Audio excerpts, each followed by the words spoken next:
Labadiena visiems. Ar mane girdit? Prašau į chat skiltį parašykit, ar girdžiuosi gerai.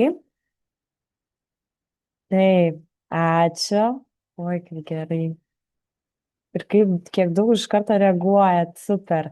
Tai pradėsim šiandienos seminarą.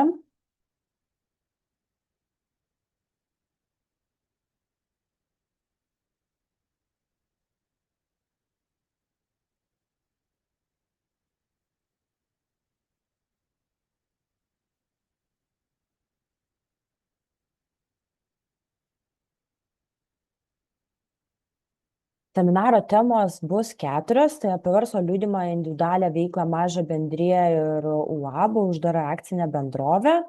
Šiek tiek prisistatysiu, esu Erika Staškutė, finansų sektoriui dirbu labai labai daug metų, klientų aptarnavimo srityje turiu virš 15 metų patirties.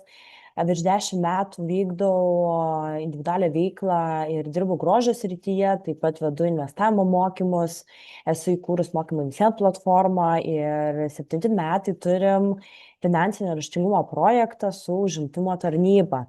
Tai šiuo projektu mes labai džiaugiamės, nes poreikis jisai nemažėja, jisai didėja.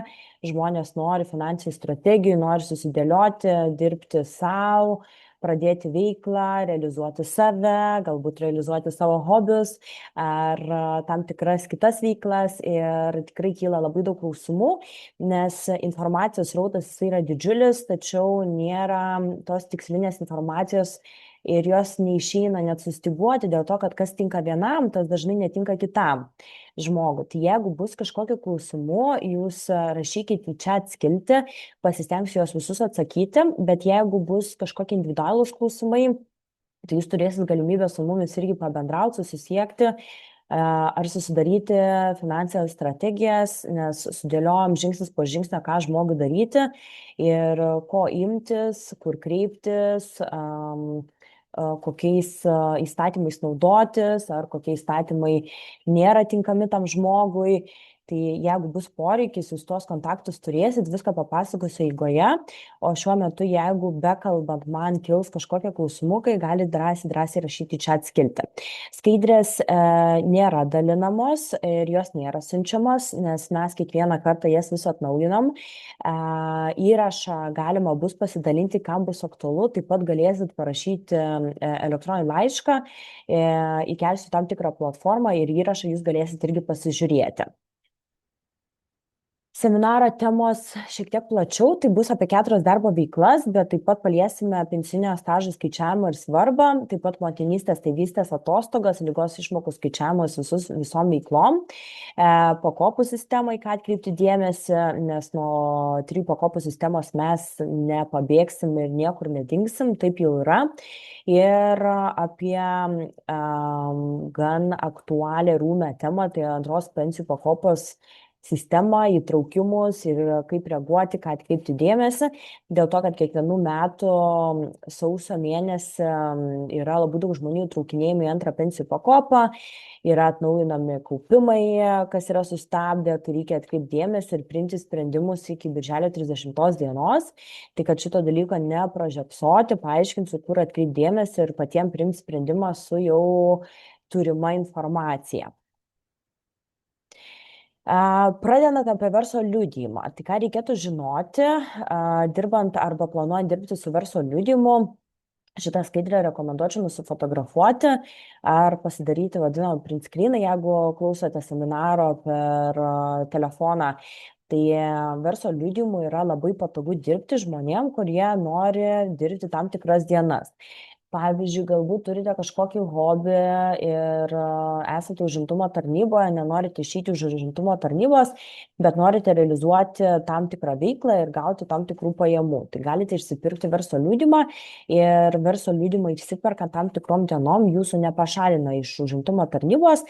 Tiesiog jums tas dienas, kada išsiperkat, nepriklauso užimtumo tarnybos skiriamos išmokos, tos vadinamos pašalpos ir reikia mokėti už tas išpirktas dienas. Taip pat patogus mokesčių mokėjimas, nes jūs susimokat iš karto mokesčius ir galite gauti pajamas iki 45 000 ir jos nėra apmokestinamos. Taip pat veiklą galima išsipirkti nuo 5 dienų, mažiau 5 dienų neleidžia išsipirkti. Ką dar reikėtų atkreipti dėmesį, nepriklauso biuletenis motinystės atostogos, nes mokama yra per mažai mokesčių. Taip pat verslo liudijimui yra ribojamos veiklos, kuriomis galima dirbti ir pensijos stažas kaupiasi tik nuo išpirktų dienų kiekio. Tai reiškia, kad jeigu jūs visą gyvenimą dirbsit verslo liudijimu ir pirksit, pavyzdžiui, po 10 dienų per mėnesį, tai jum stažą kaupsis ne 365 dienos, bet kaupsis tik tais 120 dienų, jeigu per mėnesį pirksit, tarkim, po 10 dienų. Tai irgi yra tam tikri niuansai, ką reikia atkreipti dėmesį. Ir dirbant su verslo liudijimu, aš aiškinu žmonėm taip, kad jūs jau patys turite orientuotis, kad reikės patiems susikaupti pensiją ar pasidaryti kažkokias pasyvias pajamas, ar susikurti kažkokius ekstra pensinius fondus, kaip užsienyje yra labai populiaru, ir jau planuotis, kad pensiją reikės pasirūpinti patiems. Jeigu kalbant apie mokesčius, tai mokesčius mokame į 2 valstybinės įstaigas, tai yra į valstybinę mokesčių inspekciją ir į sodrą. Taip pat paprašysiu mano kolegės Akvilės, matau, čia atskilti yra žmonių, kurie negirdi, tai parašyk Akvilę jiems asmeniškai žinutę, kaip pasijungti mikrofoną. Jeigu grįžtant dabar prie šių temų apie mokesčius, tai į valstybinę mokesčių inspekciją mokamas fiksuotas pajamų mokestis, jį nustato kiekvieno miesto savivaldybė. Į sodrą mokami 2 mokesčiai, tai yra privalomas sveikatos draudimas ir valstybinis socialinis draudimas. Ir stengiuosi paaiškinti žmonėm taip, kad VMI ir sodra, jie turi skirtingas skaičiuoklės, skirtingas formuluotės, ir VMI jau stato savo sąlygas, o sodra stato savo sąlygas su savo skaičiuoklėm. Tai sodrai mes privalome mokėti minimalaus mėnesinio atlyginimo procentą ir skaičiuoja 6,98%. Valstybinis socialinis draudimas priklauso nuo to, ar jūs turite antrą pensijų pakopą ar neturite antros pensijų pakopos. Ir dabar, jeigu kalbant apie kiekvieną rutuliuką atskirai, tai kaip ir sakiau, fiksuotas pajamų mokestis, jisai skaičiuojamas nuo kiekvienos savivaldybės. Dažniausiai, kuo mažesnė savivaldybė, tuo mažesnis mokestis. Todėl, perkant verslo liudijimą skirtingose miestuose, dažnai verslo liudijimo kaina kis. Kalbant apie privalomą sveikatos draudimą, čia jau yra tam tikrų aktualijų, nes jeigu jūs turite tik verslo liudijimą, tokiu atveju jums reikės mokėti 72,45 €. Bet jeigu jūs turite verslo liudijimą ir darbo sutartį, arba verslo liudijimą ir esat valstybės tarnautojas, esat pareigūnas, veikiančias individualios įmonės savininkas, galbūt turit mažamečių vaikų, 1 iki 8 metų, 2 iki 18. Tokiu atveju jums nereikia mokėti kiekvieną mėnesį 72,45 €, bet gale metų, kuomet jau jūs deklaruosite, jums paskaičiuos dar papildomą mokestį už išperkamas dienas. Tai čia yra tam tikras niuansas, kur reikia atkreipti dėmesį. Ir kaip tai atrodo? Šitą skaidrį rekomenduočiau nusifotografuoti, nes nerasite jos internete, čia būtent sukurta yra projektui.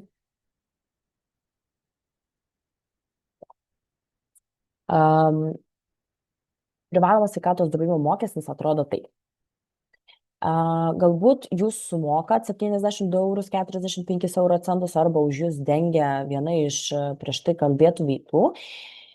Ir tarkim, jūs esate šių metų sausio mėnesį išsipirkę 10 dienų, kad galėtumėt dirbti. Tokiu atveju sodra 72,45 € padalins iš sausio mėnesio kalendorinių dienų ir gaus vienos dienos tarifą.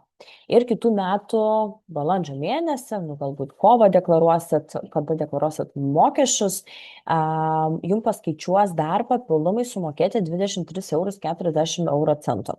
Ir kaip ir teigiama, kad verslo liudijimus susimokat visus mokesčius ir dirbat kada norit ir daugiau mokėti nereikia, tačiau jie dar papildomai paskaičiuoja tą privalomą sveikatos draudimą ir tiesiog yra tokios sąlygos. Niekur mes nedingsim. Papildomo kažkokio ekstra gydymo mes negaunam, auksinės lovos, auksinių gipsų tikrai negaunam, tiesiog yra tokios sąlygos ir nuo to mes nepabėgsim. Tai turėkite omeny, nes dažnai išpuola kažkokia sodroje skola, žmonės nesupranta, jums galbūt tiksliai nėra paaiškinama ir tada gaunasi toks didžiulis nesusipratimas, iš kur dar reikia mokėti papildomą sumą. Tai turėkite omeny, kad 72,45 € yra minimalus mokestis, ką privalo mokėti kiekvienas Lietuvos pilietis, arba už jį yra dengiama dėl tam tikrų priežasčių, va, pavyzdžiui, kas yra išvardinta. Tačiau net ir su darbo sutartim dirbant, jeigu jūs uždirbat daugiau nei minimalų mėnesinį atlyginimą, jūs privalot mokėti didesnį mokestį privalomą sveikatos draudimo negu 72,45 €. Kalbant apie valstybinį socialinį draudimą, jeigu jūs neturite antros pensijų pakopos, tai jums skaičiuos 8,72 € nuo minimalaus mėnesinio atlyginimo. Šiais metais minimalus mėnesinis atlyginimas yra 1038 €. Jeigu jūs turite antrą pensijų pakopą, automatiškai 3 % bus daugiau ir jums sodra paskaičiuos mokėti 3 % daugiau. Taip pat, norint išsipirkti pilną mėnesį, neturint antros pensijų pakopos, reikia mokėti valstybinio socialinio draudimo 90,51 €, turint antrą pensijų pakopą 121,65 €. Ir ką mes daugiau mokame, nukreipia sodra automatiškai į jūsų antrą pensijų pakopos krepšelį ir jums kaupiasi daugiau pinigėlių pensijai. Taip pat, kalbant apie valstybinį socialinį draudimą, jeigu jūs pirmą kartą gyvenime planuojate išsimti veiklą, pirmą kartą dirbti verslo liudijimu, tokiu atveju jūs galite 12 kalendorinių mėnesių nemokėti valstybinio socialinio draudimo. Taip pat, jeigu esate jau pensijoje, ar gaunate šalpos pensiją, taip pat galbūt gaunate socialinio draudimo santykiai susijusi pensiją, ar netekto darbingumo invalidumo pensiją, esate laisvės atėmimo vietos ar sukakė senatvinės pensijos amžiaus. Tai tokiu atveju, jeigu vėl pasižiūrint į mokesčius, jeigu pradedate veiklą, galite naudotis tom VSD atostogom, o galbūt turite mažamečių vaikų arba vėlgi papuolate į tam tikrą spektrą, tai gaunasi, kad verslo liudijimu turite net ir galimybę mokėti tik tais fiksuotą pajamų mokestį valstybiniai mokesčių inspekcijai ir gauti oficialiai legaliai pajamas, bet mokėti mažiau mokesčių. Taip pat apie valstybinio socialinio draudimo įstatymą, apie tą VSD atostogas, tai kaip sužinoti, ar jums tai priklauso, tad 12 kalendorinių mėnesių nemokėjimas valstybinio socialinio draudimo geriausia yra pasiskambinti į valstybinę mokesčių inspekciją ir pasitikslinti, nes jeigu jūs galvosite, kad jums tai priklauso, bet nebus tai priklausoma jums ir jūs nemokėsite, tada gale metų, kuomet deklaruosit mokesčius, sodra perskaičiuos ir lieps susimokėti už visus metus. Tai kad taip nebūtų, mano rekomendacija pasitikslinti ir pasiskambinti valstybinę mokesčių inspekciją, kad jūs tikrai žinotumėt, ar jums šitas įstatymas priklauso ar nepriklauso. Ir kam yra labai sudėtinga, kas esat neskaičiukų žmonės, tai sodra turi skaičiuoklę, galbūt jau ir pastebėjote, kad kiekvienoje skaidrėje stengiamasi įdėti ir nuorodą, iš kur yra gaunama informacija. Tai galima susivesti sodros skaičiuoklės ir įsivesti tam tikrus kriterijus ir jums sodra paskaičiuoja, kiek reikės mokėti privalomo sveikatos draudimo ir kiek reikės mokėti valstybinio socialinio draudimo. Ir apibendrinimą apie verslo liudijimą, tai yra labai tinkama veikla legalizuoti savo norimą veiklą, užsidirbti papildomai, galbūt esat nuostabus rankdarbių gamintojas, gamintoja, arba galbūt esat kirpėja, santechnikas, automobilių mechanikas ar dar kažkokios kitos profesijos specialistas, kur norite legalizuoti, bet nežinote, kuriom dienom dirbsite, tai šita veikla yra labai labai tinkama. Taip pat mokesčiai mokami minimalaus mėnesinio atlyginimo, tai reiškia susimokate ir tom išpirktom dienom galite gauti, kad ir po 10 000 eurų, galite išrašyti sąskaitas, faktūras, juridiniam asmenims su verslo liudijimu leidžiama išrašyti per metus iki 4,5 tūkstančio. Bet galite išrašinėti sąskaitas, faktūras tiek fiziniam, tiek juridiniam asmenims. Taip pat būtinai reikia išsipirkti verslo liudijimą prieš pradedant dirbti. Pensijos stažas kaupiasi nuo išpirktų dienų kiekio ir sumokėtų VSD įmokų, ir verslo liudijimui nepriklauso jokios socialinės garantijos. Tai tas socialinės garantijas jau tada, sakau, patiems užsifiksuoti, nes turim priimti informaciją tokią, kad jeigu jūs mokate mažai mokesčių, tai reikia patiems prisimti atsakomybę apie savo gerbuvį, apie būsimą pensiją, apie visus socialinius garantijas ir galbūt net užsifiksuoti biuletenio alternatyvas patiems. Kalbant apie individualią veiklą, tai individuali veikla lygiai taip pat kaip ir verslo liudijimas ar net ir darbo sutartis, mokami mokesčiai dvi valstybinės įstaigas, tik jau su individualia veikla yra visai kitoks skaičiavimas, visai kitokie mokesčiai. Tai palyginimui, individuali veikla yra labai tinkama norint lankstumo. Tai galbūt jūs norit dirbti bet kada, nežino, kada tų klientų bus, tai tokiu atveju jūs išsiemat individualios veiklos koduką ir dirbate bet kada. Ar tai būtų Kalėdos, Nauji metai, Velykos, dar kažkokią šventę, jūs galite dirbti, išrašyti sąskaitas, faktūras ir jau fiziniam ir juridiniam asmenim nėra jokių limitų, jūs galite išrašyti neribotas sumas. Kaip su verslo liudijimu juridiniam asmenim mes galime išrašyti iki 4,5 tūkstančio, tai tokiu atveju jau individualiai veikloje, kiek jums reikia, tiek jūs galite ir išrašinėti sąskaitų faktūrų. Taip pat galite išsitraukti ir 2, ir 3, ir 4, ir 5 veiklas į vieną individualią veiklą. Aš asmeniškai turiu 4 skirtingus kodukus ir individualią veiklą galiu teikti paslaugos tiek grožio srityje, tiek sudaryti finansinės strategijas, tiek vesti mokymus, tiek tvarkyti kitus aspektus pagal tos kodukus.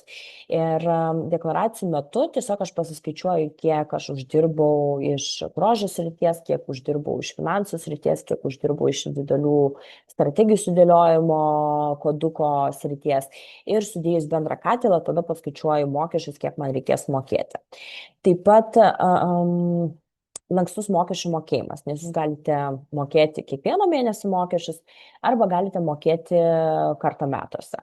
Taip pat jau galima gauti ir biuletenį, tai priklauso biuletenis, motinystės, tėvystės atostogos ir yra labai labai didžiulis lankstumas šitame spektre. Ir pensijos stažas kaupiasi nuo išpirktų, ne nuo išpirktų, bet sumokėtų VSD įmokų. Tai reiškia, kad jau žiūri ne tiek, kiek jūs dienų dirbote, bet jau žiūri, kiek jūs mokesčių sumokate.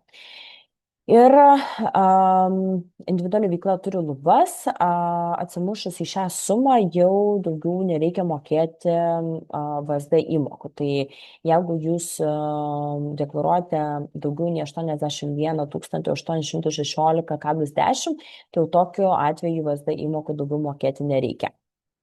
Ir kalbant apie mokesčius, apie kiekvieną rutuliuką aš prieisiu, bet kalbant apie valstybės mokesčių inspekciją, tai jie turi tam tikrą skaičiuoklę ir mokesčius skaičiuoja pagal tam tikrą nustatytą lentelę, prie jos prieisiu. Sodrai mokesčiai mokami 6,98% nuo pelno ir VSD, kaip ir prieš tai minėjau, priklauso nuo to, ar jūs turite antrą pensijų pakopą ar ne. Ir kaip ir kalbėjau apie apibendrinimą ir kokios bus seminaro temos, tai jau iš karto matote, kad ta antra pensijų pakopa jinai tikrai yra aktuali, nes kiekviena veikla dirbant nuskaičiuos arba šiek tiek mažiau mokesčių, arba šiek tiek daugiau mokesčių. Tai šitą dalyką reikės tikrai atkreipti dėmesį. Pakalbėsiu pagrindinius aspektus, bet rekomenduoju tikrai neatsijungti nuo seminaro ir gauti visą pilną informaciją. Dabar kalbant apie pirmąjį rutuliuką, apie valstybinės mokesčių inspekcijos mokestį, apie štai šitą gyventojų pajamų mokestį, jie turi tam tikrą lentelę, pagal kurią ir skaičiuoja, kiek mokesčių jums nuskaičiuos. Tai šitą lentelę, kam yra aktuali individuali veikla, rekomenduočiau nusifotografuoti.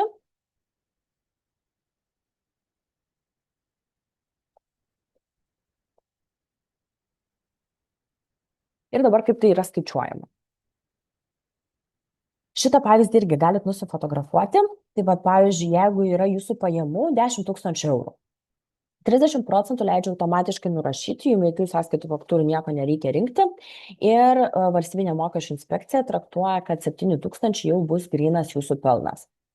Tokiu atveju 7 000 atitinka į pirmąjį stulpelį ir valstybinė mokesčių inspekcija sako, skaičiuojam jums 5%, nes neviršia 20 000. Tokiu atveju jums reikės valstybinį mokesčių inspekcijai sumokėti 350 eurų. Kitas pavyzdys, jeigu deklaruoja, tarkim, 30 000 eurų pajamų. Pajamos tai reiškia, kad yra jūsų gautos pajamos grinais ar į banko sąskaitą, neatskaičius išlaidų. 30% nereikia rinkti išlaidų ir jeigu jūs nerenkat, nuskaitot 30%, tokiu atveju 21 000 mato valstybinė mokesčių inspekcija kaip jūsų gryną pelną, tai kad jau liko jums į rankas. Pasižiūrint į lentelę, kadangi tai yra jau antroji skiltį, jums traktuos ir skaičiuos 5,67%. Ir pareikalaus sumokėti virš 1100. Tai 1190,70 euro centų jūsų pareikalaus, kad sumokėtumėt valstybinį mokesčių inspekcijai mokesčių. Tačiau individualioje veikloje jau jūs galite rinkti išlaidas, sąskaitas, faktūras, nurašydinėti dienpinigius, išsirašyti komandiruotpinigius, nurašyti visas loginės išlaidas, kas jums yra išlaida jūsų darbe. Galbūt, pavyzdžiui, mano darbe net ir visokie saldainiai, šokoladai, kava, arbata, cukrus, tas pats virdulys, jeigu sugenda, irgi yra išlaida. Tai tokio aspekto mes galim nurašyti net iki 100% į išlaidas. Tokiu atveju 30 000 minus 100% išlaidos gaunasi 0 pelno ir 0 eurų pelno dauginam iš bet kurio procento, vis tiek gaunasi 0. Ir tokiu atveju jūs nunulinat savo pajamas ir oficialiai galite visiškai nemokėti mokesčių, tačiau reikia nepamiršti, kad tų sąskaitų faktūrų gali valstybinė mokesčių inspekcija pareikalauti pateikti. Jos būtinai reikia saugoti, kaupti ir laikyti 10 metų. Kaupiant ir juos renkant, išlaidų kvitukus, čekius ar išsirašant dienpinigus, komandiruotpinigus, būtina nurodyti vardą, pavardę ir individualios veiklos kodą.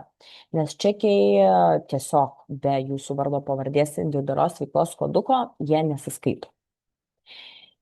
Kalbant apie privalomą sveikatos draudimą, apie štai šį rutuliuką, tai sistema labai panaši kaip verslo liudijime. Mes privalom kiekvieną sumokėti 72,45 €. Bet galbūt jūs turite individualią veiklą ir darbo sutartį. Tai tokiu atveju darbo sutartis jau dengia privalomą sveikatos draudimo šitą sumą ir jums kiekvieną mėnesį nereikia mokėti. Arba galbūt turite vaikučių, 1 iki 8 metų, 2 iki 18 ir vykdot individualią veiklą. Tai tokiu atveju ligonių kasose susitvarkius dokumentaciją, šito mokesčio kiekvieną mėnesį nereikia mokėti. Tačiau, jeigu jūs uždirbate daugiau nei minimalus mėnesinis atlyginimas, jums reikės mokėti papildomai į ligonių kasas nuo uždirbto pelno. Kaip tai atrodo? Šitą skaidrę rekomenduočiau nusifotografuoti.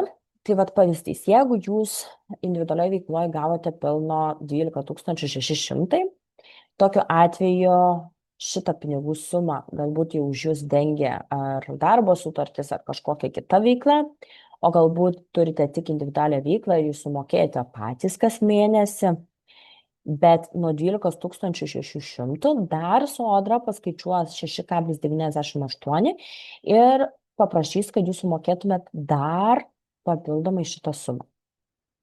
Kaip ir sakiau, auksinio ten gydymo kažkokio ekstra tikrai nebus, platininės palatos tikrai nieks neteiks, tiesiog yra tokie įstatymai.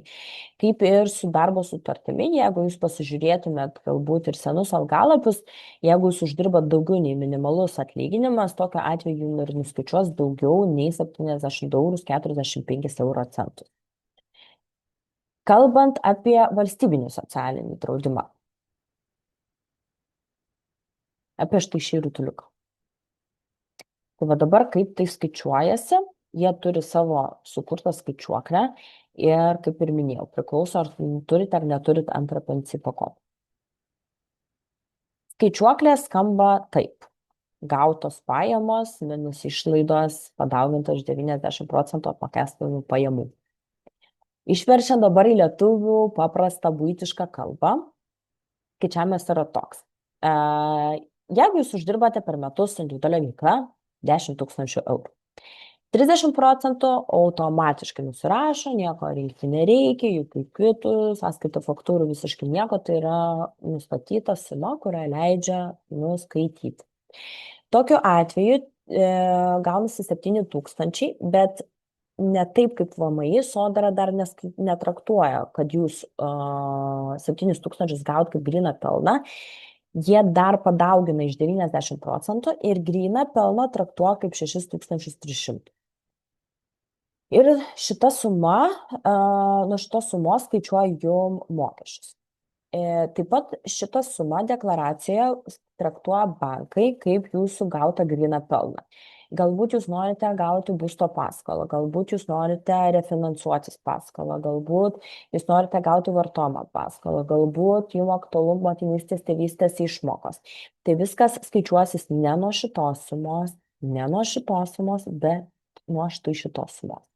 Ir yra labai daug aspektų ir va čia ir prasideda individualumas, kas tinka vienam, tas netinka kitam, nes galbūt jūs planuojate šeimos pagausėjimą ir jums nurašymas išlaidų visiškai yra nenaudingas, nes nurašant išlaidas jums pelno matysis labai maža pinigų suma, ko pasakoje kentės jūsų būsimas dekreto gavimas, motinystės tėvystės išmokos.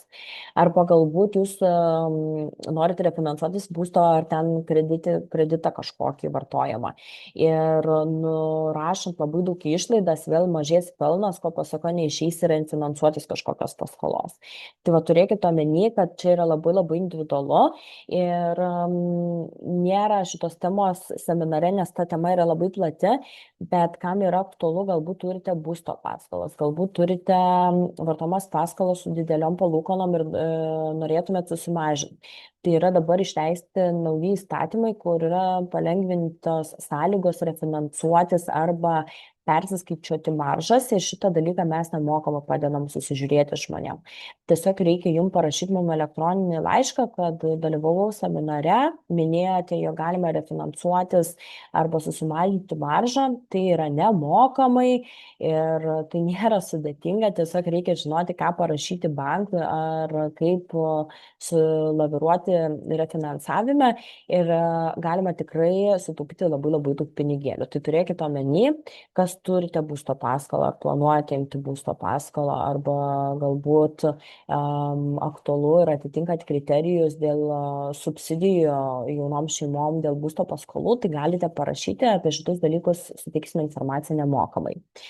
Tai, kaip ir matot, labai yra individualu, nes jeigu kaimynui tinka nurašinėti 100% išlaidas ir nunulint pelną ir nemokėti oficialiai mokesčių, tai galbūt jums visiškai šitas dalykas netiks ir jums kaip tik reikia nenurašinėti tų išlaidų ir kaip tik rodyti pilną sumą, ką uždirbate ir sumokėti mokesčius, vardant to, kad jums būtų ar išmokos, ar finansavimas, ar būsto paskolos patvirtinimas. Tai visi tie finansiniai strateginių aktualių sudarimai, jie kainuoja, kaip ir buhalterių paslaugos kainuoja, tai kaip ir, nežinau, bet kokią, einu pas odontologą kainuoja. Teikiamos paslaugos, tačiau dėl sumos, kiek tai galėtų kainuoti, kada žmogus įvardė, kokia yra situacija, tada mes galim tiksliau pasakyti ir tiksliau žmogui atsakome elektroniniu paštu. Tai gausite jūs nuorodą, kurioje galėsite užsiregistruoti, galbūt jums bus aktualu susidaryti finansinę strategiją žingsnis po žingsnio ir gauti viską labai labai detaliai elektroniniu paštu, visas analizės ir žurnalus ir dienpinigių nurašymus ir taip toliau.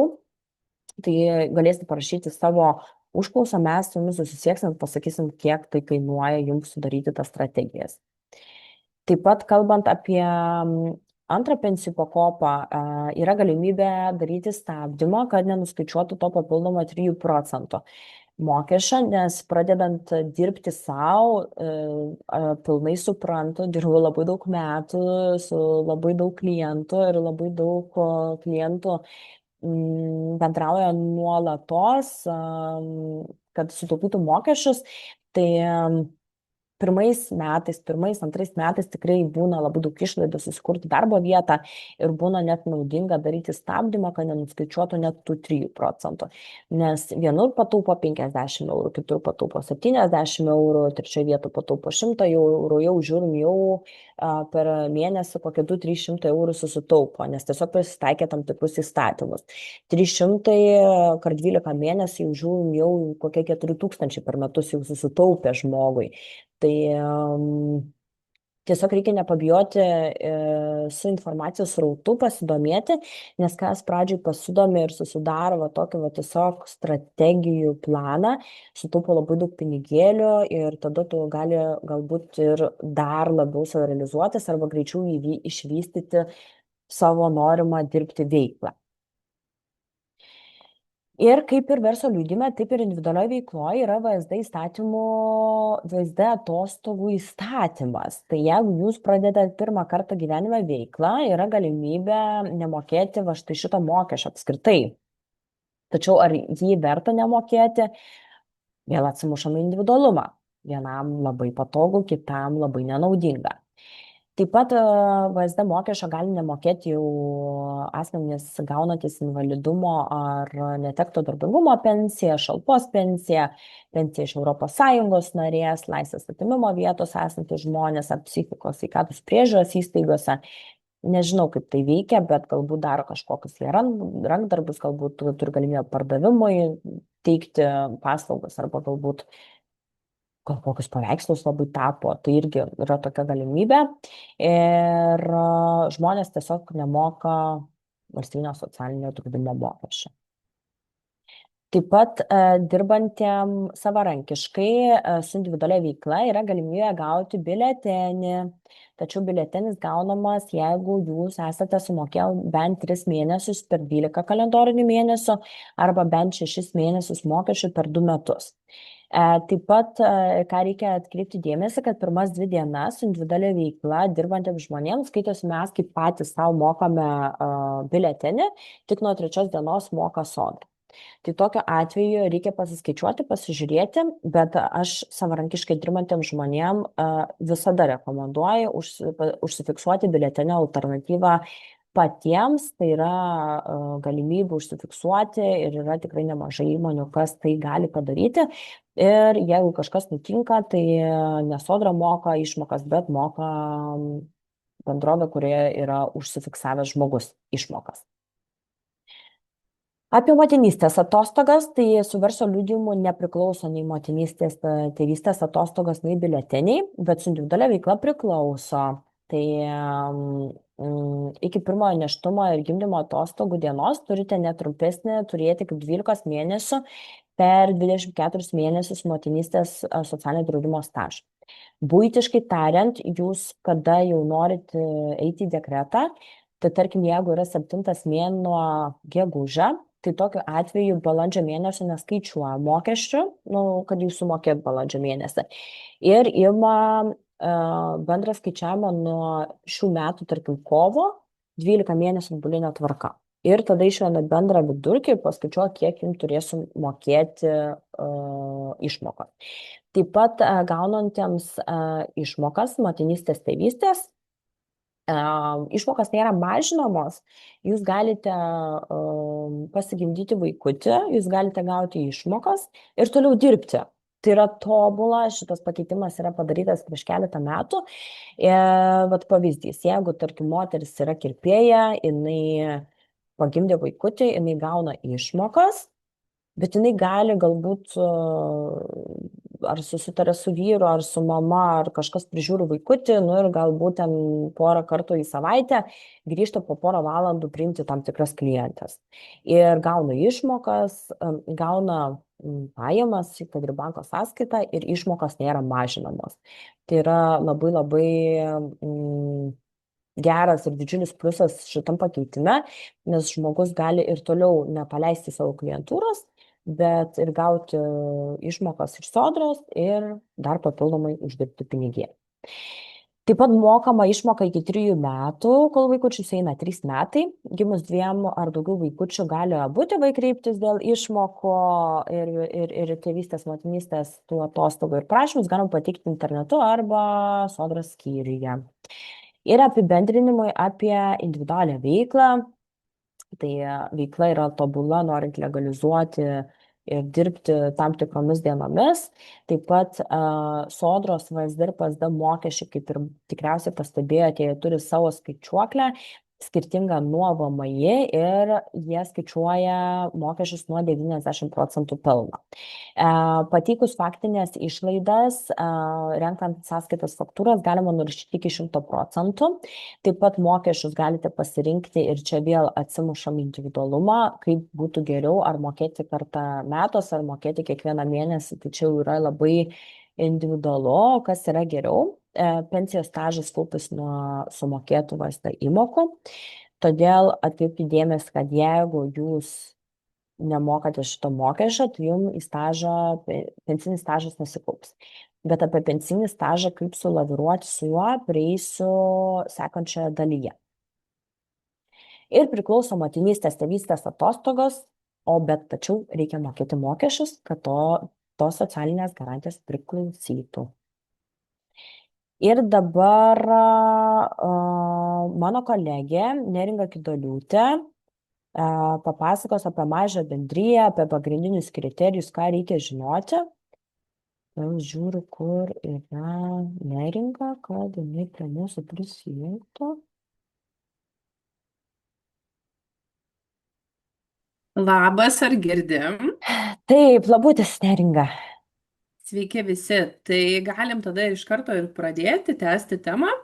Tai prisistatysiu gal truputėlį, Erika, jeigu gali kitą skaidrę. Tai esu Neringa Kidoliūtė, vyr-buhalterė, darbuojuosi iš tikrųjų nemažai metų klientų aptarnavimų srityje, teikiu tiek fiziniam asmenim konsultacijas ir tiek juridiniam asmenim. Tai šios dienos dalis bus apie mažąją bendriją ir uždarą akcinę bendrovę. Šiek tiek papasakosiu tą buitinę paprastą kalbą, kad būtų aiškiau. Tai visų pirma, mažosios bendrijos privalumas yra, kad tai yra juridinis vienetas. Mažoji bendrija turi įmonės statusą. Mažai bendrijai kuo dar jinai pasižymi ir vienas iš privalumų, kad įsteigti nereikia pradinio kapitalo. Tai vadinasi, mažosios bendrijos veiklą mes galime pradėti vykdyti tiesiog nuo 1 euro. Mažoji bendrija gali neturėti samdomų darbuotojų. Paprastai kalbant, mažąją bendriją gali įkurti nariai iki 10 asmenų. Vadinasi, tie nariai, jie neturi turėti darbuotojų, kad galėtų vykdyti įmonės veiklą. Čia realiai iš tikrųjų yra pliusas tame, kad darbo kodekso taisyklės negalioja mažosios bendrijos narių veiklai ir mums nereikia mokėti kas mėnesį mokesčių, už darbuotojus algos ir panašiai. Tai va, čia yra vienas iš tų privalumų. Kitas privalumas yra, jog mažoji bendrija yra ribotos civilinės atsakomybės įmonė. Tai yra, jos nariai neatsako savo asmeniniu turtu už neįvykdytas mažosios bendrijos prievolės.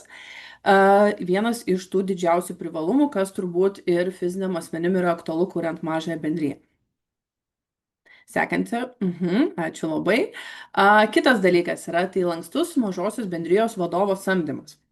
Mažoji bendrija iš tikrųjų gali veiklą vykdyti, kaip ir minėjau ankstesnėje skaidrėje, arba nariai tiesiog susiburti kartu ir pradėti tą veiklos vykdymą arba samdyti kartu ir vadovą. Ir čia yra lankstus mažosios bendrijos vadovo samdymas dėl to, nes jam taipogi negalioja darbo kodeksas, nes mažosios bendrijos vadovas jisai negali būti įdarbintas kaip su darbo santykiais, jie turi pasirašyti tokią civilinę paslaugų teikimo sutartį. Ir vadinasi, jau mes čia turime to lankstumo apsispręsti, kokį atlyginimą mokėsim, galbūt mes vieną kartą metuose išmokėsim jį darbuotojui, kas būtent mažosios bendrijos veiklos pradžiai yra labai aktualu, kai nėra daug sukaupto lėšų įmonė. Toliau būtų savininkų arba narių darbas neribojamas. Greitas įmonės steigimas, taipogi mes galime tai padaryti nuotoliu, tiesiog užtrunka kelias dienas, nereikia važiuoti į registrų centrą ir kaip anksčiau būtent tiesiogiai su jais komunikuojant. Lengva yra perleisti verslą, nereikia mums būtent mes nepatirsime jo kažkokių sunkumų, tiesiog jeigu atsiranda poreikis, mes galime priimti mažosios bendrijos narius papildomai, arba tiesiog lengvai, jeigu turime kažkokį jau pradinį kapitalą sukaupę ir įnešę įmonę, lengvai jį pasimti ir iš šitosios mažosios bendrijos veiklos išeiti. Kas dar yra labai didelis pliusas, tai yra avansinis pelno išmokėjimas. Mažoje bendrijoje mes galime metų eigoje išsimokėti avansinį sukauptą pelną, jeigu mes numatome, kad mažoji bendrija veiks pelningai. Tačiau iki metų galo mes turime jau į savo buhalterių, jeigu jį turime įmonėje, mes turime apsižiūrėti ir su juo susikomunikuoti, ar įmonės veikla yra pelninga. Toliau biškį apie tuos išmokėjimus aš kitose skaidrėse gal apžvelgsiu, tai Erika, jeigu gali perimti kitą skaidrę. Taip, tai mažosios bendrijos dabar koks yra privalumas, jog mažosios bendrijos nariai turi 4 būdus, kaip išsimokėti lėšas. Pirmas būdas tai yra mažosios bendrijos nario išsimamos lėšos asmeniniams poreikiams, kaip darbo užmokestis. Šitas būdas yra vienas iš populiariausių, tačiau kainuoja labiausiai įmonėje, nes mes turime mokėti jau visus mokesčius. Ta pati GPM, VSD ir PSD mokesčius. Bet tuo metu žmogus yra pilnai socialiai draustas ir ateičiai, jeigu kažkokia nelaimė ar biuletenis, jis įgaus išmoką tokią, kokia priklauso. Kitas dalykas, jeigu mažosios bendrijos narys nori šiek tiek pataupyti ir įmonė turi pelno, tai kaip ir minėjau, jis gali išsimokėti dividendus arba tą avansinį pelną. Tai vadinasi, čia jau mes mokame tik tais GPM mokestį nuo šitos sumos. Jau yra sutaupimas įmonė. Taipogi, jeigu mes įmonė turime mažosios bendrijos vadovą, kuris yra ir mažosios bendrijos narys, tai mes galime jam išmokėti pagal civilinę paslaugų sutartį ir taipogi mes nemokėsime jokių sodros mokesčių, mokėsime tik tais GPM valstybei. Dėl to yra tos tokios tie pasirinkimo būdai mažosios bendrijos nariui, tačiau su kiekvienu žmogumi viską mes aptarėme individualiai, nes ne kiekvienam yra aktualu būtent išsimokėjimas per dividendus ir kiekvieną situaciją reikia įvertinti individualiai. Tai va, dabar šiek tiek pristatysiu mažosios bendrijos pagrindinius šiaip mokesčius. Pelno mokestis, tai yra tai, ką turbūt visi žinome, tai jį moka visos įmonės. Mažosios bendrijos pelno mokesčio tarifas yra 16%. Pirmi metai mažoji bendrijoje yra 0%. Čia yra tokia suteikiama lengvata, kai mes pradedame būtent veiklą. Jeigu mūsų pajamos neviršė 300 000, jeigu mūsų pajamos neviršė 10 žmonių, ne pajamos, atsiprašau, darbuotojų skaičius, ir jeigu mes neturime akcijų kitose įmonėse daugiau negu 50%, mes galime taikyti lengvatinį 6% tarifą. Taipogi yra pridėtinės vertės mokestis, tai yra PVM, mes mokame 21% valstybėje nustatytą tarifą. Ir yra nekilnojamo turto mokestis, jeigu įmonė turi registruoto komercinės paskirties turto arba perėmė jį iš fizinio asmens, tai jis yra numatytas savivaldybėse ir svyruoja nuo 0,5 iki 3%. Sekanti skaidrė. Na tai va, tai iš tikrųjų apie mažąją bendriją galima kalbėti labai plačiai, bet yra tai pagrindiniai aspektai ir pagrindiniai dalykai. Mažoji bendrija iš tikrųjų yra pripažįstama kaip paprasčiausia ir lankščiausia verslo forma. Yra reikalinga buhalterinė apskaita mažoji bendrijai, tačiau yra galimybė ją tvarkytis pačiam ir yra pasikeitę įstatymai. Jeigu mažosios bendrijos vadovas turi galimybę pats tvarkytis apskaitą, jisai gali atlikti ir tai padaryti pats. Taipogi mažoji bendrija yra tinkama veikla mokesčio optimizavimui, tai kaip ir minėjau ankstesnėje skaidrėje, kadangi yra 4 būdai išsimokėti būtent uždarbį savo per keturias būtent sritis, tai čia jau būna šita veikla tinkama mokesčio optimizavimui. Taipogi pensijos stažas ir socialinės garantijos atsiranda tik tuomet, jeigu mažosios bendrijos narys lėšas išsiima kaip asmeniniams poreikiams. Čia yra pabrėžtinas dalykas. Na ir bet kokiu atveju, jeigu ateityje kyla noras pertvarkyti MB į uždarąją akcinę bendrovę, tai tą labai lengva padaryti. Sekantis skaidrė, Erika. Mhm. Apie uždarą akcinę bendrovę iš tikrųjų galima kalbėti dar plačiau, bet mes tikrai šiandien to nepadarysime. Jau jeigu domintų informacija platesnė, tai kreipkitės asmeniškai, tačiau noriu šiek tiek pristatyti mažosios bendrijos ir uždarosios akcinės bendrovės skirtumus, nes tikrai pastebiu, kad dažnai žmonėms šitas kyla. Tai mažoji bendrija ir uždaroji akcinė bendrovė visų pirma skiriasi dalyviais. Mažoji bendrija yra tik fiziniai asmenys ir jie gali būti maksimaliai iki 10. Uždaroji akcinė bendrovėje jau gali būti tiek fiziniai, tiek juridiniai asmenys ir skaičius jų yra neribojamas. Minimalus kapitalo dydis yra mažoje bendrijoje 1 euras, uždaroje akcinė bendrovėje 1000 eurų. Civilinė atsakomybė yra būtent mažoji bendrijoje ribota, lygiai taip pat yra ribota ir akcininko civilinė atsakomybė uždaroje akcinė bendrovėje. Sprendimo prieimimo balsavimo teisės mažoji bendrijoje yra lygia teisės. Jeigu yra, tarkim, vienas narys, tai vienas balsas. 3 nariai, lygiai 3 balsai. Uždaroji akcinė bendrovė yra kitaip, viskas priklauso nuo akcijų skaičiaus. Jeigu, tarkim, yra 3 akcininkai, vienas turi 50%, kitas 30% ir trečias turi 20%. Lygiai teisiškai tokia sprendimo teisė ir pasiskirsto tarp šitų akcininkų. Darbuotojai. Mažoji bendrija, kaip ir minėjau, vienas yra iš privalumų, kad gali neturėti samdomų darbuotojų. Deja, uždaroji akcinė bendrovė yra reikalingas bent vienas darbuotojas, tai yra direktorius. Na ir buhalterinė apskaita nėra privaloma tiek mažoje bendrijoje, tiek uždaroje akcinėje bendrovėje. Jeigu mes turime pakankamai žinių, apskaitą galime tvarkytis ir patys. Sekantis skaidrė. Aš dar klausimų pati turiu, nes Taip, tikrai Erika. klausia labai daug žmonių.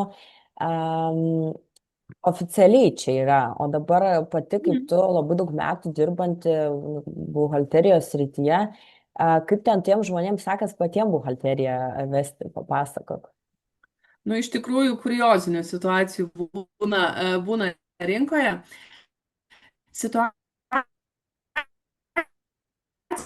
yra tokia, kad entuziacijų, kurias reikia užpildyti. Labai yra daug finansinių ataskaitas, mes turime pateikti vieną kartą per metus. Būna susiduria žmonės su patikrinimais, susiduria su tiesiog sunkumais užpildant tam tikrus dokumentus ir bet kokiu atveju dažniausiai situacija būna tokia, kad kartą metuose parašo: laba diena, prašau sutvarkyti buhalteriją už visus metus, nes reikia pateikti finansinės ataskaitas. Tai va čia ir yra matoma, kad tiesiog žmonės bando kažką daryti ir jau kai pamato, jog ta kritinė situacija ir tada kreipiasi ieškoti pagalbos, bet jau tai automatiškai kainuoja ir daugiau, nes turime padaryti greitai, o greitai nėra gerai ir reikia viską daryti teisingai ir pagal įstatymus. Tai mano rekomendacija iš tikrųjų yra tiesiog turėti tą žmogų, kuris būtų nuo pat pradžio atsakingas ir prižiūrėtų, nes yra labai svarbu, kaip, pavyzdžiui, kinta pelnas, ar įmonė nepatiria kažkokių sunkumų, įsipareigojimų, ar skolos yra padengtos visos. Tiesiog, kad įmonės pati istorija ir kreditingumas būtų tinkamas. Ir nebūtų kažkokių sunkumų ateityje, nes labai būna daug visokių niuansų iš praktikos su bankrotais ir panašiai. Tai šito reikia išvengti. Tai dėl to rekomendacija visą laiką yra turėti tą žmogų, kuris būtų atsakingas už buhalterinę apskaitą. Dar mano patirtyje yra tikrai nemažai buvę situacijų, kad žmogus bandęs daryti, nedadaro, gauna skolų, gauna baudų ir tada galutiniam rezultate atvaro su šūsniu pas buhalterį. Ir tada sumoka VMI skolas, tada baudas, tada dar ekstra buhalteriui ir gaunasi, kad bandė sutaupyti, bet dvigubai, trigubai permoka po to, nes reikia tvarkyti šitą situaciją. Bet čia iš mano asmeninės patirties. O iš tavo kaip buhalterės ar tokių dažnai būna situacijų? Oi, labai dažnai, žinok, čia yra vienintelė turbūt iš situacijų dažniausiai pasitaikančių, kai klientas pradžioje bando pataupyti ir galvoja, aš viską pasidarysiu pats, aš čia parodysiu, neparodysiu ir nieko man nebus. Bet taip nebūna ir visą laiką reikia į šitą situaciją pasižiūrėti per loginę prizmę ir įsivertinti, kad yra mokesčiai, kuriuos mes turime sumokėti, kad yra delspinigiai, jeigu mes neparodysime laiku kažkokių duomenų, pajamų, uždirbtų išlaidų, mes ateityje turėsime sumokėti delspinigius. Plus galime sumokėti ir baudą. Galime patekti į sąrašą tų nepatikimų mokesčių mokėtojų. Taipogi už nepateiktus duomenis yra labai N baudų ir jos yra kas metus tik didinamos. Todėl tas vieną kartą atėjimas į metus pas buhalterį su šūsniu dokumentų, tai tu ir buhalteriui labai sumokėsi daug, nes buhalteris turės daug darbo ir permokėsi valstybėje. Tai visą laiką sakau, man gaila kliento pinigų ir tiesiog rekomenduoju pasiskaičiuoti pradžią ir įsivertinti, kokia galima būtų rizika ateityje ir tos stengtis išvengti. Ar būna žmonių, kurie kreipiasi turėdami verslo liudijimą arba individualią veiklą pas tave? Žinoma, labai su verslo liudijimu yra gal šiek tiek mažiau, bet su individualia veikla taip. Nes individualistai, kaip aš sakau, jie su laiku auga ir automatiškai atsiranda poreikis sutaupyti mokesčius, o tai mes galime padaryti per mažąją bendriją.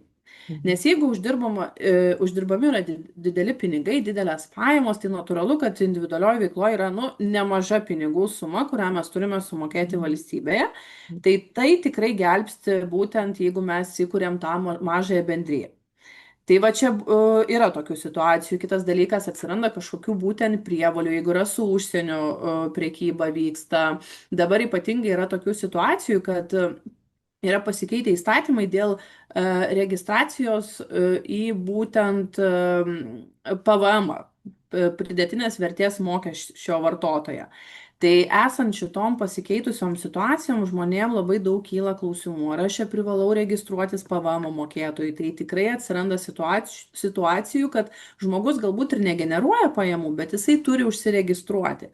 Tai vat visą šitą reikia apžvelgti, nes individualistai jie irgi veiklą vykdantis asmenys ir jiem reikia finansisto, su kuriuo pasitarti. Lygiai tą patį Erika turbūt man paantrins, nes natūralu, kad kaip ir mes, žinai, turime daktarą, mes kreipiamės pas jį, turime teisininką, kreipiamės pas jį. Tai individualistai lygiai taip pat turi apsižiūrėti ir pasiskaičiuoti, ar neturi kažkokių galbūt ateityje kylančių prievolių ir galbūt yra geriau jiems kažką pasvarstyti ir paskirstyti galbūt tas pajamas per kelis objektus. Ačiū labai. Prašau.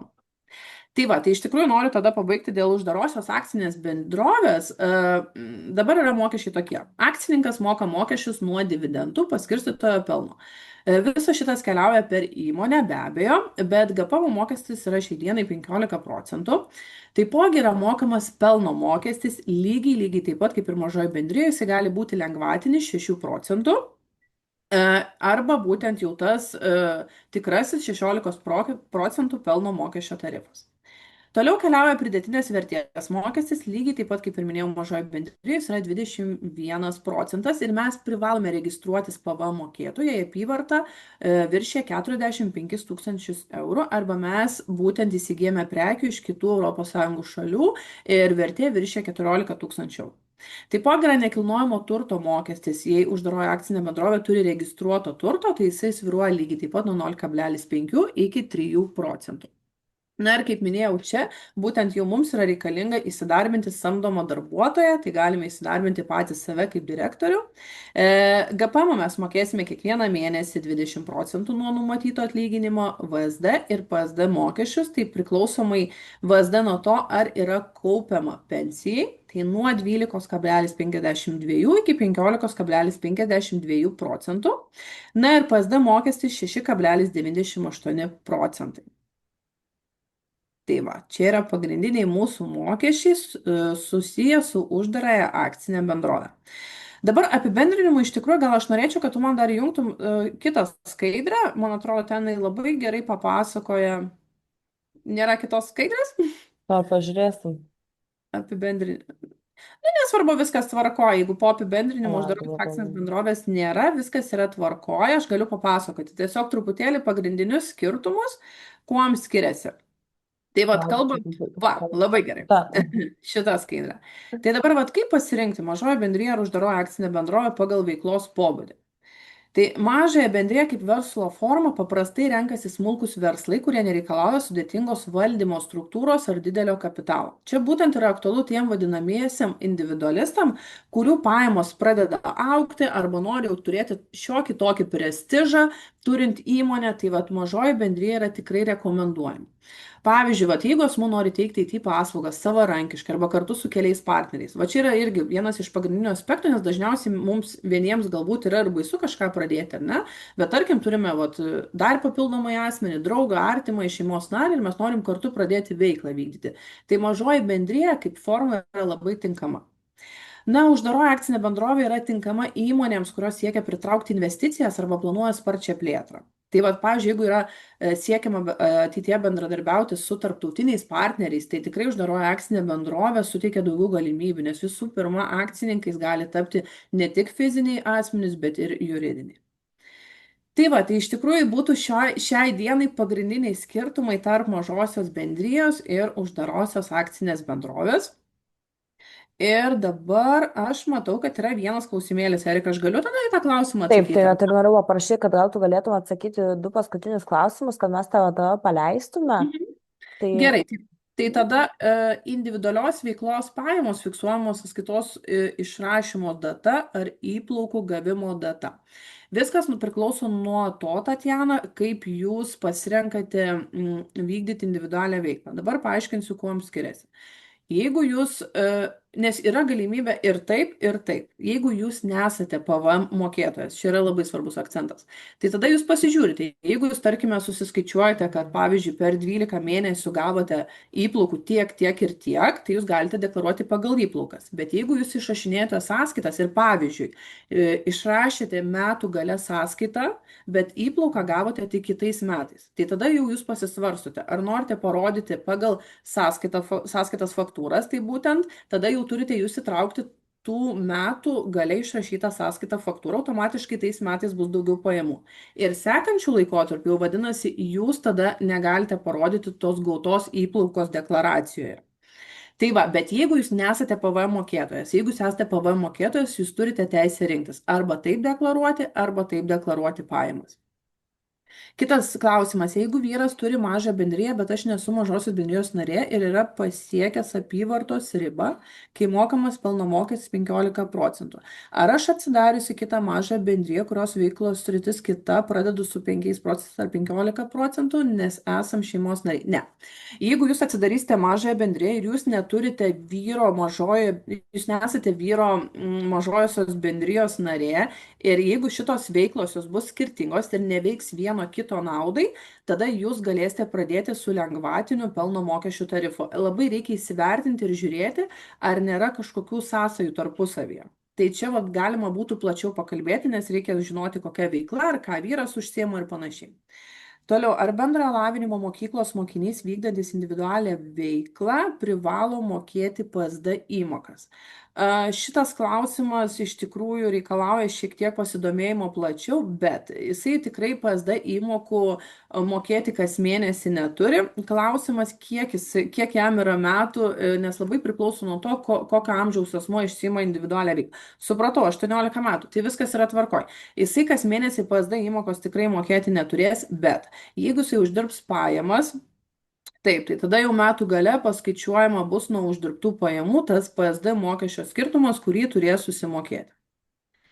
Tai va, kol kas klausimų daugiau nematau. gerai, ačiū labai, Neringa, kad prisijungiai, kad papasakojai, kam bus aktualu. Dar klausimas greitai. Bet kam bus Erika, aktualu, tuoj tada dar darysim.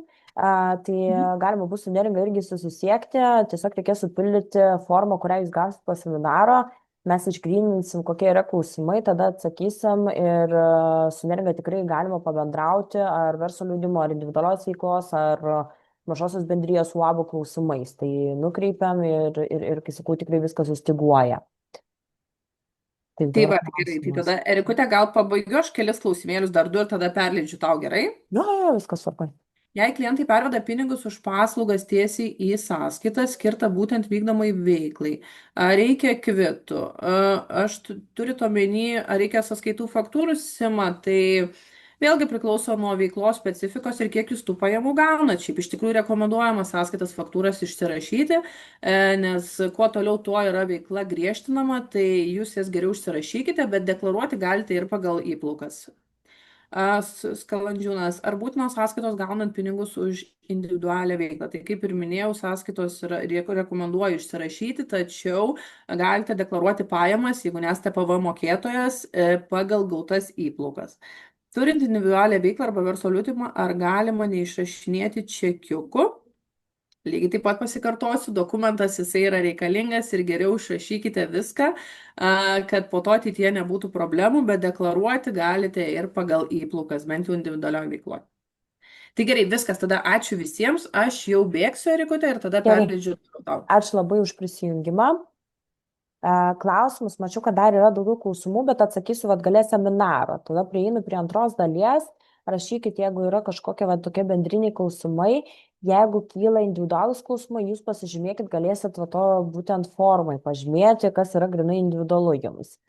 Ir kaip ir minėjau pradžiai seminaro, norim mes to nenorim, atsimušam į pakopų sistemą, niekur nuo jos nedingsim.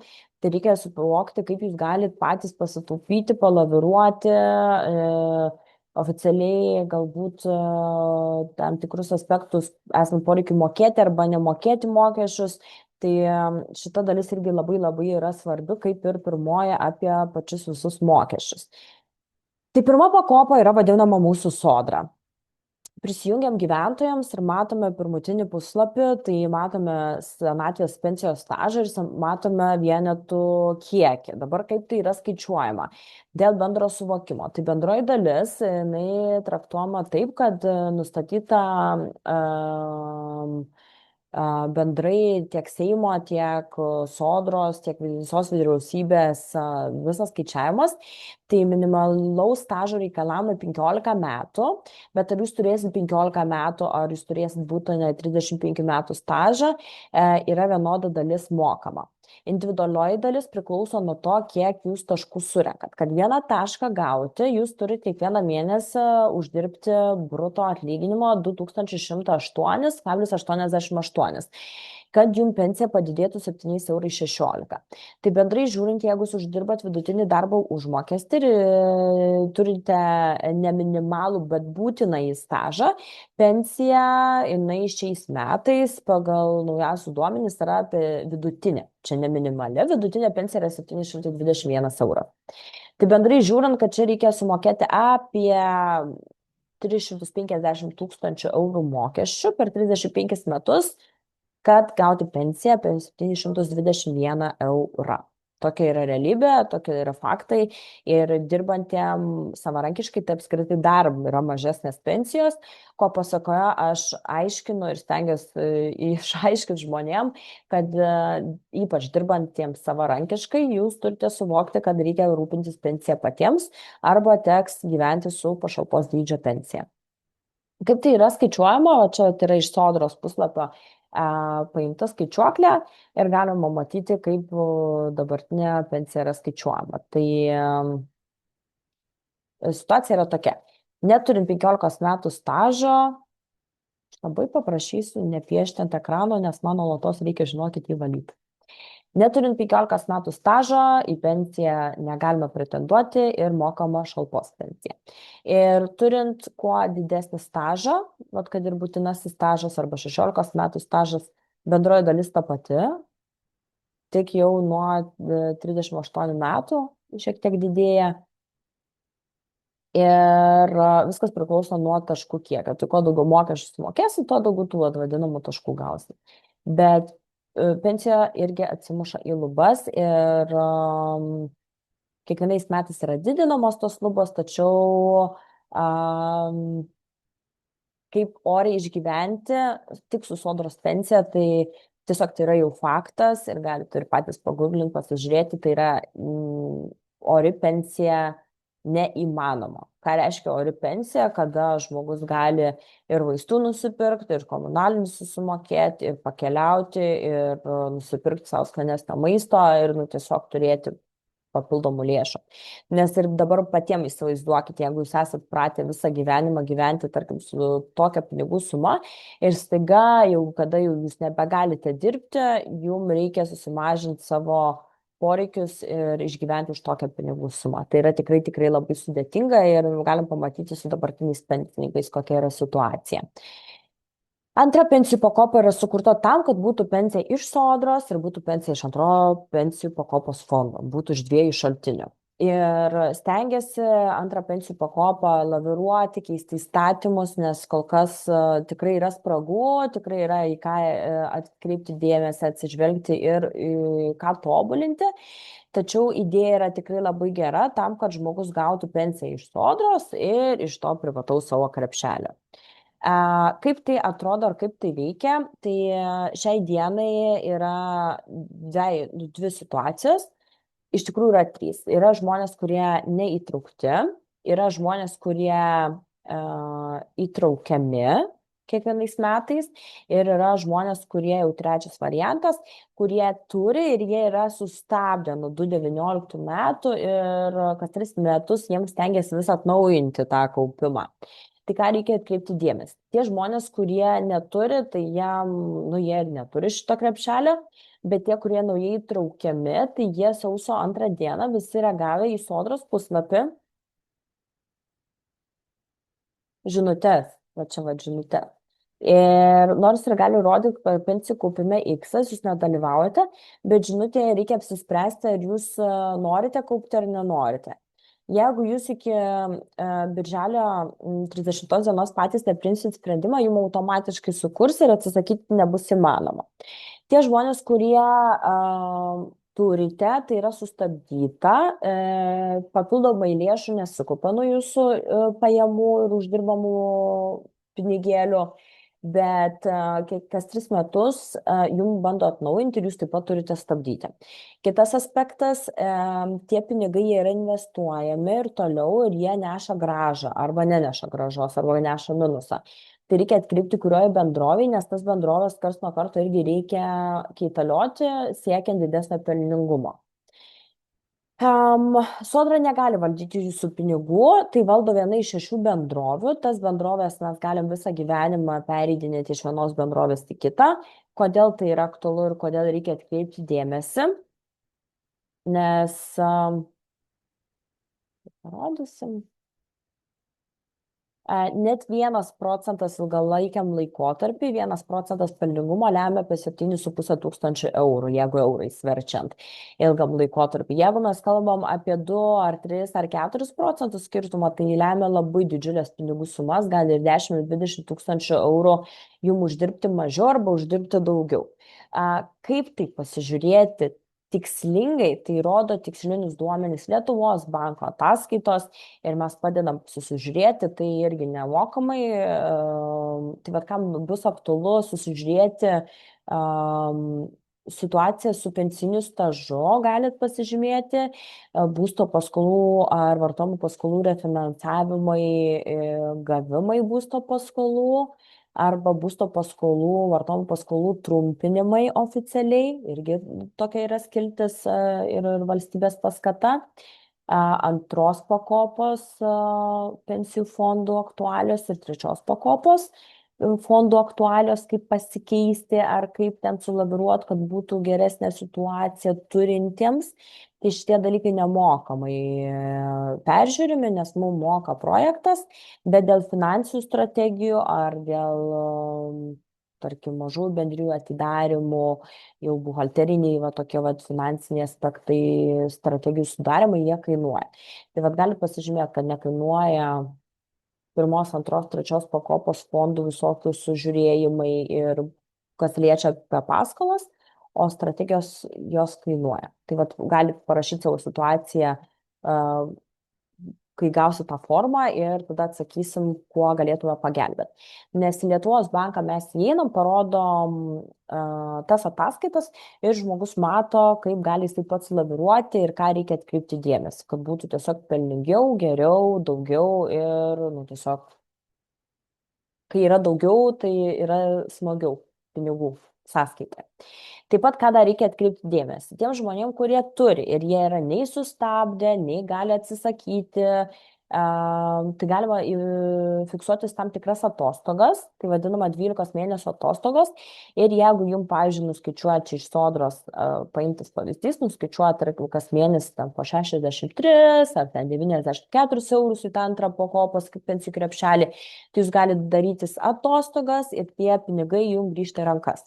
Tai galbūt šiuo metu, kadangi esate užimtumo tarnyboje, ne jums, galbūt jūsų vyrui, galbūt jūsų žmonai, galbūt jūsų draugui, draugiai, ar ten mamai, broliui, sesiai, kurie dirba ir tikrai daug pinigų nuskaičiuoja ir esate arba jūs, arba jie negirdėjo apie tas atostogas, tai turėkite omeny, kad galima užsifiksuoti, mes padedam jas fiksuotis, kad tie pinigėliai grįžtų į rankas ir automatiškai net ir ant popieriaus tada matosi didesnis atlyginimas, ko pasakoje galima gauti didesnį išmoką dėl motinystės atostogų ar didesnį išmoką dėl, ar galų galia didesnę tą būsto paskolą, nes bankas vertina pajamas, kokias mes gaunam ant popieriaus, ne, arba į rankas. Tai va, tų labiracijų yra labai labai daug ir per šitą seminarą girdėjot, kad jų tikrai yra daug. Tiesiog reikia nepabijoti, pasižiūrėti, pasistiguoti ir kartais net ir 1 valandos pokalbis su specialistu jums sutaupo labai labai labai daug pinigėlių. Taip pat dėl mokesčių, dėl antros pensijų pakopos reikia atkreipti mokesčius, nes kiekviena bendrovė, jie yra vienodai apsaugota, kur čia buvo. Lietuvos depozitoriumo, Lietuvos banko, tai vienodi yra saugikliai, jeigu kažkuri viena iš bendrovių ten ar bankrutuotų ar tinktų, krepšeliai yra perdrausti, tuos krepšelius perkeli į kitą bendrovę, kuri yra egzistuojanti. Tačiau kiekvienos bendrovės mokesčiai ir kiekvienos bendrovės investavimas, jie skiriasi. Tai reikia žiūrėti, kur aš galiu gauti mažiausius mokesčius ir kur aš, pavyzdžiui, galiu gauti atitinkamai gerą grąžą. Užtenka kartą į metus 10 minučių skirti, kad būtų didesnis portfelis.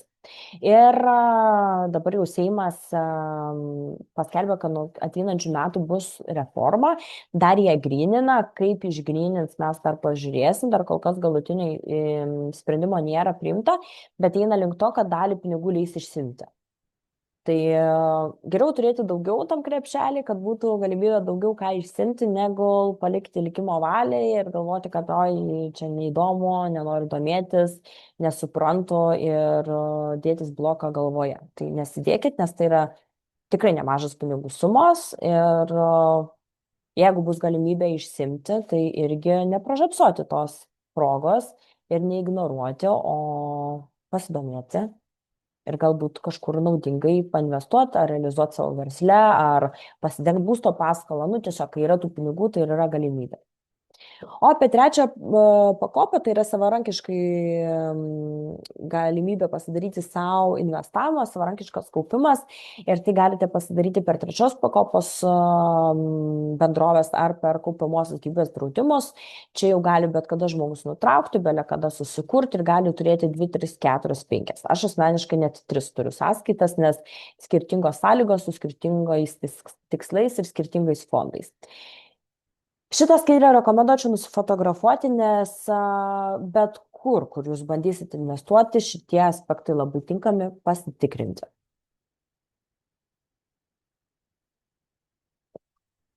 Tai bet kur jūs norite kažkokią laviraciją pasidaryti, reikėtų atkreipti į bendrovės mokesčius, kokie yra mokesčiai, taip pat investuojamos sumos dydis, investuojamos sumos laikas, fondų grąža, nes vienas fondas irgi dabar žiūrėjau prieš seminarą, žmogui per 10 metų teikia vienas fondas 14,3%, o kitas fondas 218,2%. Tai ką tai reiškia? Tai geriau, kai plius aš gaunu 218 negu 14%, nes automatiškai aš turėsiu savo kišenį daugiau pinigėlių. Reikia labai atkreipti dėmesį į šitą aspektą.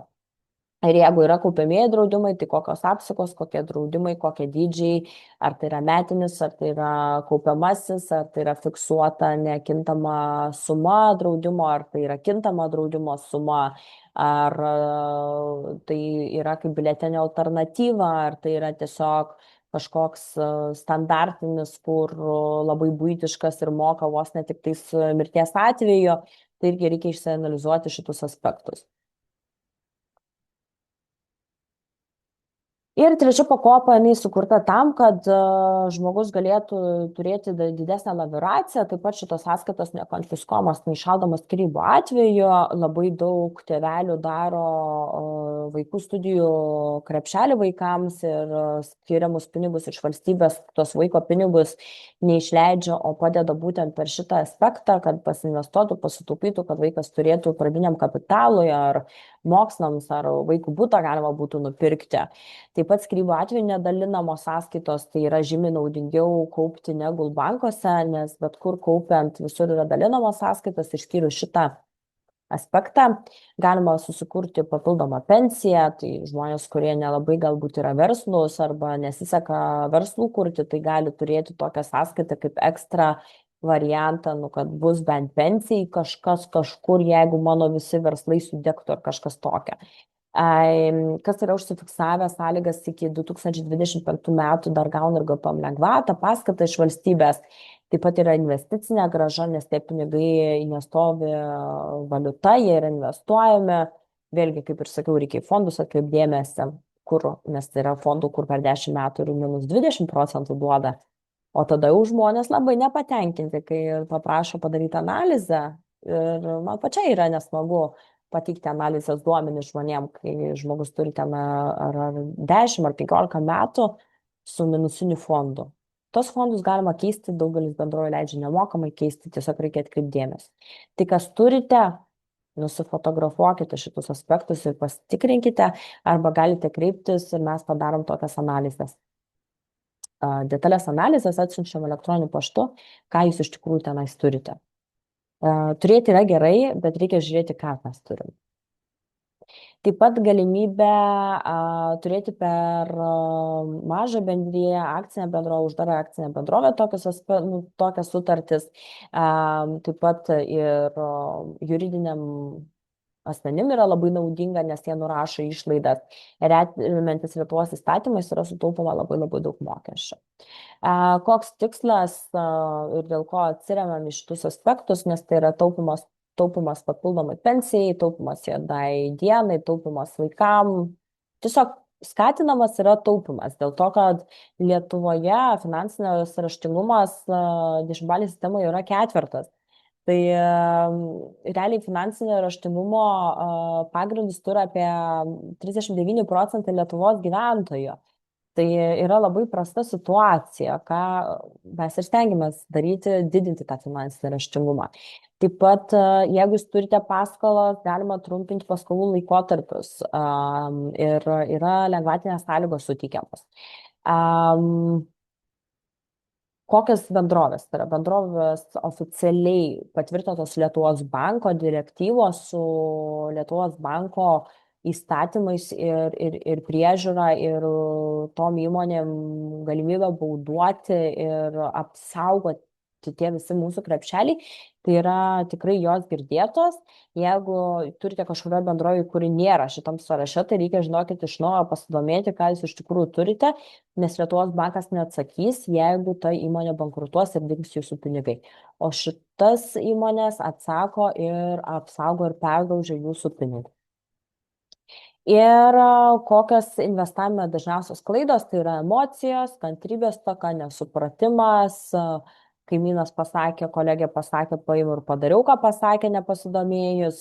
Ir pradėję taupyti, pradėję kažkur atsidėti pinigėlius, visiškai nesitarė su specialistais, daro, ką nori, kaip nori. Ir kai sakau, jeigu man kaimynė ar kolegė nededa dantų, einu pas odontologą, kaip ar širdies ten neoperuoja, einu pas chirurgą, tai tas pats yra ir su finansais. Reikia kalbėti su žmonėm, kurie turi žinių bagažą ir kurie jums gali sudėlioti finansinį strategavimą ar patarti faktais.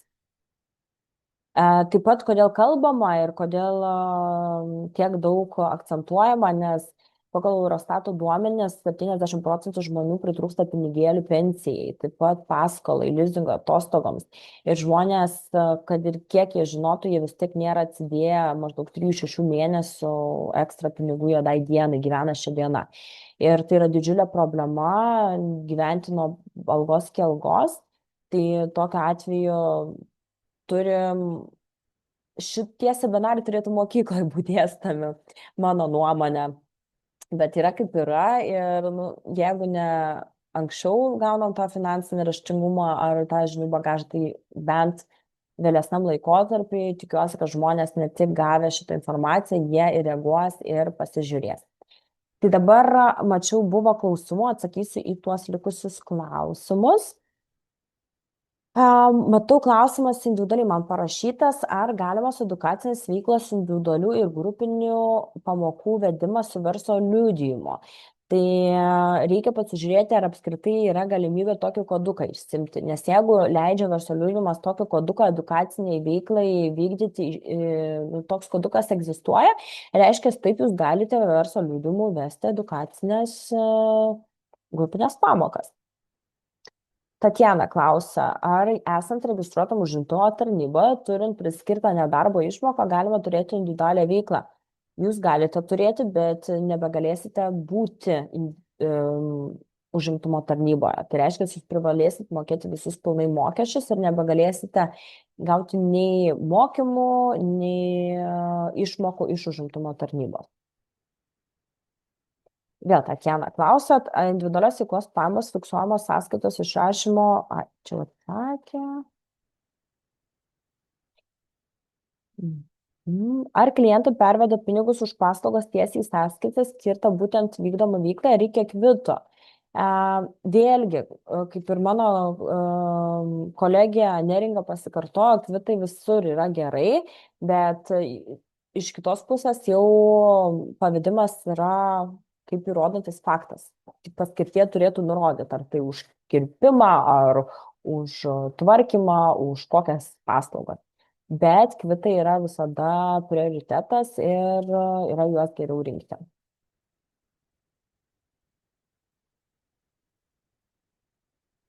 Čia sakė, kokiu paštu jums rašyti dėl pristatymo įrašo gavimo. Jums bus atsiųsta nuoroda. Kai aš įkelsiu įrašą įkeliu į YouTube, jūs gaunat tą nuorodą, jinai galios gal kokią tik savaitę laiko, gausite elektroniniu paštu. Tai bus įrašas. Indrė klausia. 17 metų pradirbta, dabar 1 metai kol kas be darbo, kaip dabar kaupsis ar nesikaups, jei bus darbo tik pagal verslo liudijimą. Kas vyksta su jau sukauptais pinigais šiuo metu? Čia jau žinokit individualu, Indrė, parašykit šitą klausimą ir matau, kad čia tikrai nemokamai jums galėsim atsakyti. Nes čia jeigu grinai apie tas pakopas sodrą ir manau jau čia yra apie antrą klausat. Nes reikia daugiau informacijos ir tiksliau tada galėsim jums atsakyti. Diana klausia. 3 pakopai kaupiu, ar būnant be darbo, užsiregistravus užimtumo tarnyboje reikalinga laikinai sustabdyti banke kaupimą, ar sustabdomas automatiškai neturi darbo pajamų. 3 pakopai kaupėt. Čia vėl gali būti, kad jūs maišot antrą su 3, bet su antra, kur yra pensijų fondai, tai kai jūs nedirbat, niekas ir nesikaupia. O 3, kai yra savarankiškas kaupimas, tai nepriklauso, ar jūs dirbat ar nedirbat. 3 pakopą, 3 investicinį vienetą portfelį gali atsidaryti net nedirbantys žmonės ir kaupti. Galbūt jūs kaupiat iš santaupų. Tai čia jau pagal savo norus. Kada jūs norit tą 3, tada ir stabdot. Kada norit tą 3 ir atsidarot. Kada norit, tada ir taupot. Su 3 tai yra kaip kiaulio taupyklė. Kada noriu, tada galiu investuoti, taupyti. Kada noriu, galiu išsimti. Aš galiu ir po pusmečio išsimti. Pas mane buvo irgi moteris, sako, turiu banko sąskaitų 10 000 eurų. Tai vietoj to, kad jinai bankė laikytų ten su 1,2% lygtais gavo palūkanų, jinai pasidėjo į trečią pakopą ir atsiėmė ten po metų, per metus užaugo 30,3%. Tai nuo 10 tūkstančių 30,3%, tai yra daugiau negu 1,2% sugeneruoja. Tai vat su trečia jūs galit labai daug laviracijos turėti. O su antra jau ten vėl, kai dirbat kaupiasi, kai nedirba nesikaupia, bet tas portfelis toliau investuojas. Viktorija klausia, į kurią darbo formą palankiausiai žiūri bankas imant paskolą būstui? Į darbo sutartį, bet su darbo sutartim mokama daugiausia mokesčių. Dominika klausia, kur galima kreiptis dėl pensijų kaupimo individualiai konsultacijai. Bus atsiusta po seminaro forma, jūs tą formą susipildykit su savo klausimu ir jau jums atsakysim ir susisieksim ir galėsim padėti susitvarkyti.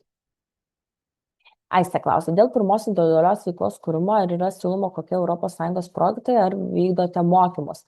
Nevykdau dėl ES projektų, nes ten nuolatos jie kinta. Čia reikėtų klausti jūsų priskirtos užimtumo tarnybos darbuotojas, nes tikrai yra tų daug projektų ir kiekvienam projektui yra skirtingai, ko tas projektas reikalauja. Vienam projektui reikalaus, kad jūs įkurtumėt mažą bendriją, kitam projektui užteks ir individualios veiklos. Dalius klausia, ar vykdant individualią veiklą galima priimti žmonių įdarbinant kaip tai skamba. Taip, jūs galite darbinti žmonės ir jūs galite darbinti žmonės su darbo sutartim, net ir jeigu pats vykdote individualią veiklą. Arba galite pasirašyti bendradarbiavimo sutartis ir tas žmogus irgi gali dirbti individualią veiklą. Laviracijos yra labai daug. Bet jau aš matau, kad prasideda individualūs klausimai, tai jūs tuos individualius klausimus dabar tikrai susižymėkit, nes po to pasimirš, jūs juos surašykit į tą formą, tikrai nieko tokio, kad jūs surašysit. Jūs tiesiog surašykit, kas kyla, kokie klausimai, kai gausite formą individualių strategijų sudarimo, kad ir kokie ten individualūs bebūtų, ir tada mes jau jums atsakysim. Galbūt nemokamai galėsim pastrateguoti, bet jeigu jau matom, kad tikrai jau žingsnis po žingsnio reikia padaryti, parašysim, kokie yra įkainiai ir tada jau jūs spręs, ar jums to reikia ar nereikia. Bet jeigu matot, kad yra kažkoks niuansas, aš rekomenduočiau susitvarkyti, nes vien net antrą pensijų pakopą susitvarkius, jau žmogus gali sutaupyti nuo 600 buvo vienam ir iki 4000 beveik sutaupiau su vienu aspektu. Tai įstatymų yra labai daug skirtų mūsų naudai, tiesiog niekas apie juos nešneka. Čia ir yra svarbiausia, reikia pasidomėti, nebijoti tai padaryti ir tada pamatysit, kad kartais nereikia labai daug sunkiai dirbti, labai daug valandų, kartais reikia tiesiog pasidomėti ir tie pinigai čia susitaupo, iš čia grįžta ir turit tikrai nemažą finansinį bagažą savo kišenį. Tai padėkosiu už jūsų dėmesį, už jūsų skirtą laiką. Visiems linkiu labai geros dienos ir su kai kuriais iš jūsų, kam bus aktualu, galbūt ir susimatysim individualių pokalbių metu. Geros dienelės visiems.